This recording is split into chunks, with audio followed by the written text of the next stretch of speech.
গ্রামের শেষ প্রান্তে একটা কাঁচা রাস্তা আছে। সেই রাস্তা দিয়ে আমি প্রতিদিন বিকেলে হেঁটে যাই। আমার চোখে থাকে অদৃশ্য কষ্ট, মুখে নীরব একটা হাসি। একদিন হাঁটতে হাঁটতে দেখি রাস্তার পাশে একটা ছোট গাছ শুকিয়ে যাচ্ছে। কেউ পানি দেয় না, কেউ খেয়াল করে না। জানি না কেন হঠাৎ আমার খুব মায়া হলো। আমার পানির বোতল থেকে একটু একটু করে গাছটার গোড়ায় পানি ঢেলে দিলাম। পরদিন আবার দিলাম, তার পরদিনও।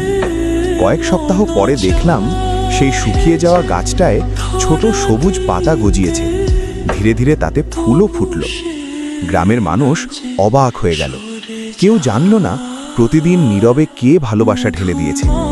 আমি শুধু মুচকি হেসে বললাম, যা যত অবহেলিত তাকে তত বেশি যত্ন দরকার।